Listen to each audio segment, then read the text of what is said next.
Welcome everybody back to boostinmotion, guys, and today we're going to be changing the spark plugs on the C63. So please, if you're jumping into this video right now, and I know you guys want to see how to change the spark plugs on this car, just watch this whole video. It's going to be very informative, and I'm also going to teach you guys how to pretty much gap your spark plugs too. Also, if anybody wants to know, this is the part number for your W205 C63, C63s with the M177. I don't know if this is going to apply to the GUAGE and or the other specific vehicles that have the M177. All right. Also, I ordered this gapping tool from Amazon, so I'll put a link below to where I purchased both of these products from, so you guys would actually know what to do and what we need to do. But anyways, let me just jump into it. So the reason why I got the gear wrench gapping tool is the spark plugs already come pre-gapped from Mercedes, and I believe it is already at 0.025. Guys, you correct me if I'm wrong. I really can't remember off the top of my head, but I think it's already 0.025 from factory. I don't see it on the box here, but I remember reading online in a bunch of forums, it stated that it's going to be 0.025. Now, guys, if you don't already know, I am boostinmotion, and most of my cars are modified. So when it ended being a boosted car, usually pushing more boost into the motor, which means you have a higher chance of spark plug blowout. Yes. So at least I noticed this kind of happens in this platform enough. They'll have misfire codes and stuff like that. Usually it's either on higher mileage spark plugs or you're just running excessive amount of boost.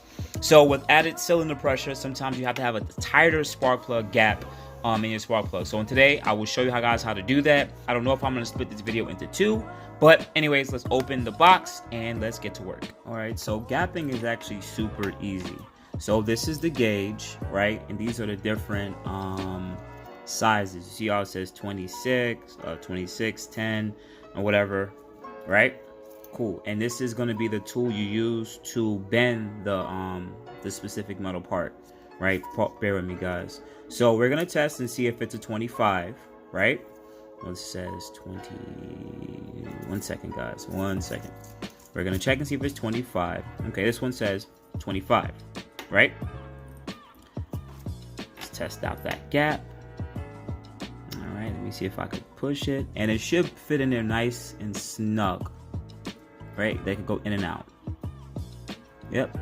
It's a little bit of place, so it's actually gapped a little bit more, tiny bit, to be honest with you, right? Now we want to go down to 22, right? We want to gap it down to 22 because we're adding more boost. So you see how? Let me show you how 22 look. It's actually super loose. So what we're gonna do now is take this part. No, let me see. It doesn't fit there. Okay, we're gonna take this part. And what we're gonna do now is just, some people would like to bang it. I don't believe in banging it. Just bend it a little closer. And all right, let's see if that puts it a little closer. So we're looking for 22. Matter of fact, let me just keep the 22 out because it'll just be a lot easier for me to run back to it when I need to. All right, it's 22. All right, still too loose. So I'm gonna keep re-gapping it some more. You shouldn't really have too much fear with this. Just try not your best not to like rub against the white part of this because you don't want to cause any damage. All right, now it's bending closer. Cool, it's a lot closer now. 22, and it doesn't even fit in. So I'm gonna have to put it back out now. So what you're gonna do now is take the same thing and just, all right, so all right, still not quite there yet. So you gotta put, I'm gonna get it. It's my first time ever really gapping spark plugs, and I know some of you guys are like, what, you gonna do this on a Benz? Yeah. A C63 at that? Yeah. All right, I'm gonna figure this out. Because I'm literally doing it, and maybe because I'm doing it on video, I'm a little nervous about it. So, but I'm definitely gonna get it. This one's a little too snug.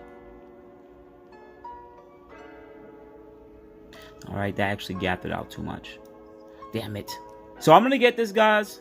But what you're gonna do is you're gonna do this a couple times. You're gonna do this to all 8, and once they're, yes, perfect, right there. It has to be able to go in and come out. Go in, come out. Yep, that's exactly what I'm looking for right here. Go in and come out. All right, so this one's gapped. So I'm gonna do this to the rest of the 7, and then we're gonna head out to the car. All right, so step 1, make sure the car has sat for a little while, because you want to make sure you're not working on a hot motor. So anyways, let me start setting everything up, and we'll move on to the next part.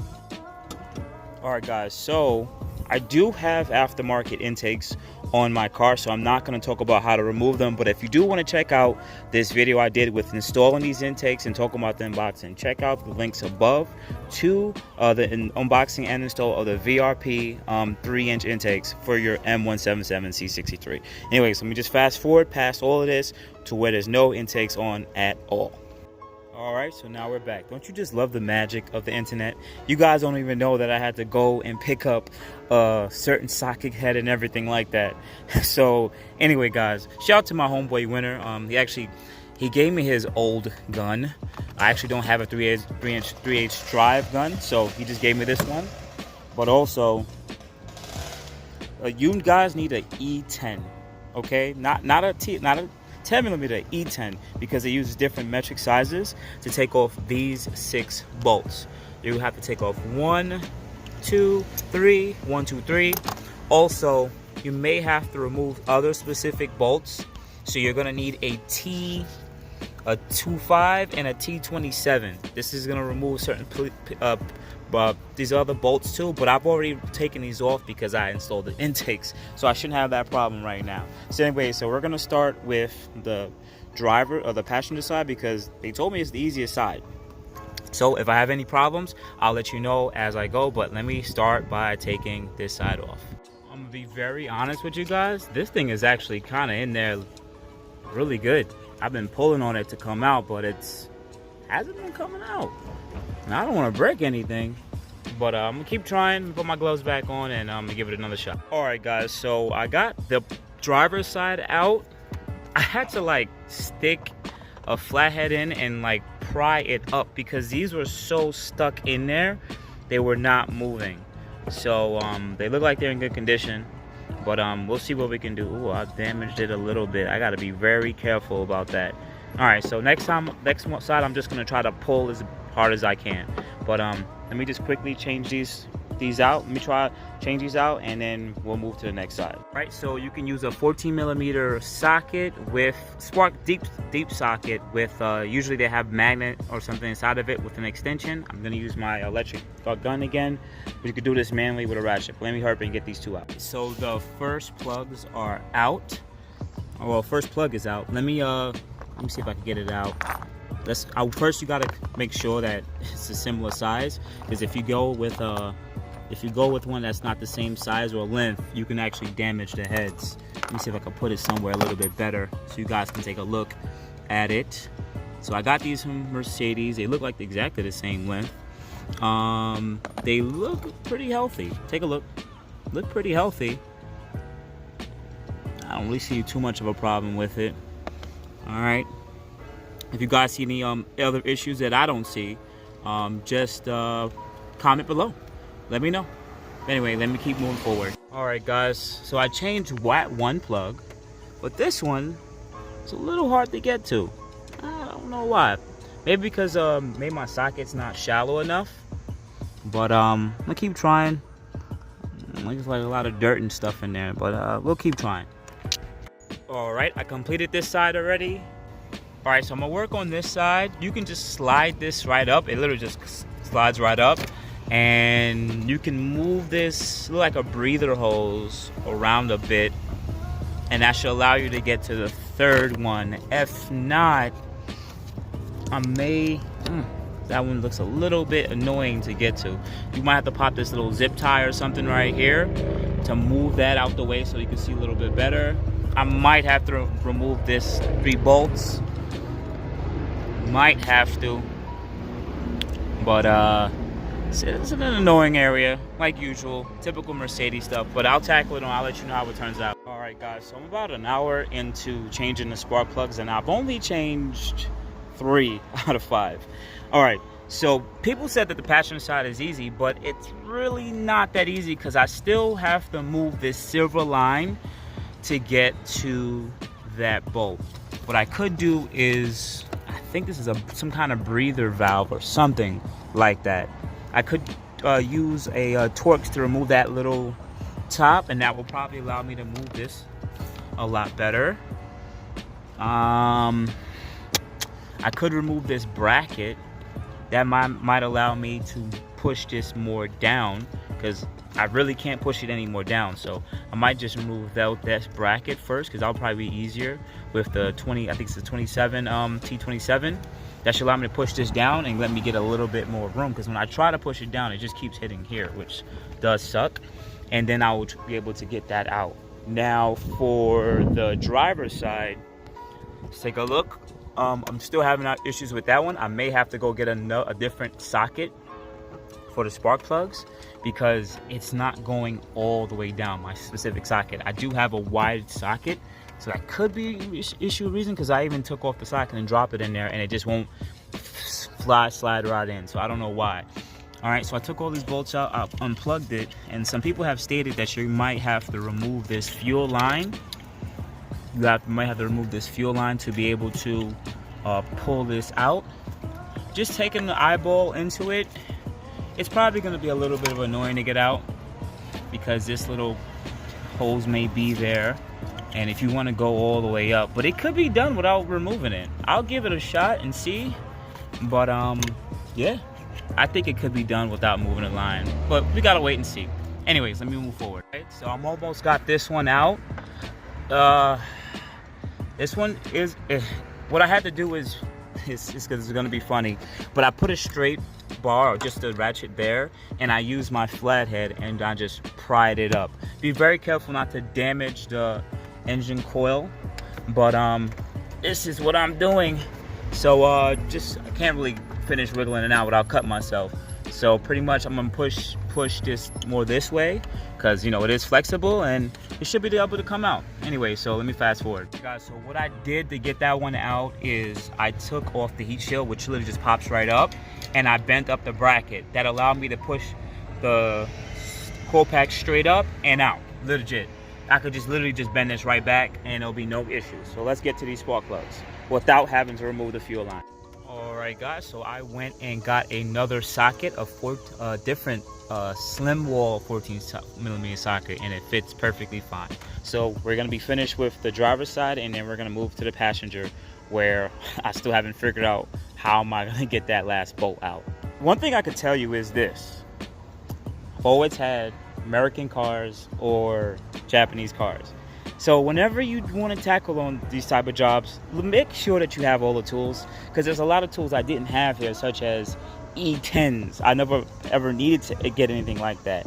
But even in this case, I removed the bracket. Well, I'm removing the bracket, I'm moving that out the way. This is just a bracket to hold the old intake manifold in. That's literally it. This should give me a bit more space now to get to that bolt. What I did was I took the T27, I think, or 25, and then I just used that with a ratchet to get it off. But anyways, I only got that one bolt left. Everything else is already done. I've already clipped this in. I made sure everything's clipped in, and then we're gonna get this last bolt out. Hopefully I don't have to do, damn, I'm probably gonna still have to finagle here. Guys, so I got that last bolt off, but it was definitely hard, because this bracket right here is in the way, and the socket I have just isn't slim enough, so I have to like literally jam it in there. Hopefully this doesn't crack or anything. I hope it doesn't, but I have to move that over. Anyways, let me pull this out. I already should know how to do it. Yeah, guys, I know I said I was supposed to show you guys next, but it's a little struggle. It took me like 5 minutes to get that out. But anyways, let's move forward. All right, guys, so I am officially finished. So I didn't start the car. This is the part that always scares me the most, making sure that I did everything right. So guys, let's hope. Oh God, if not, you guys are gonna see a second video of me trying to fix this car.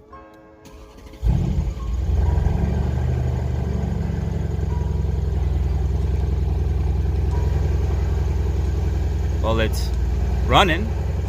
It's running. That's a good thing. All right, I'm gonna let it warm up for like 10 minutes and I'm gonna check back with you. All right, it's not all the way warm up yet,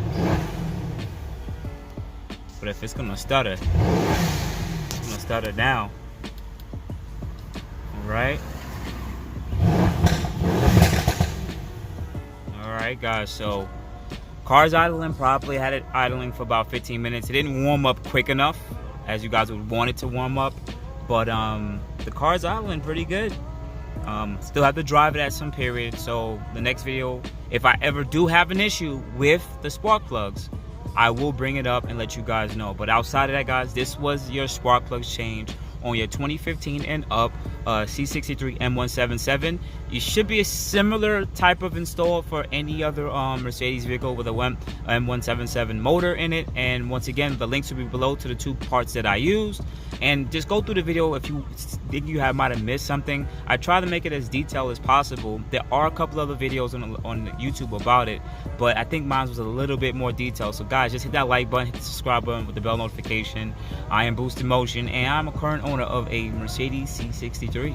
So guys, I appreciate you guys banging with your boy Boost. I appreciate you guys. Hit me up at Boost in Motion IG, Facebook, and boostinmotion@gmail.com. Otherwise than that, guys, let's go.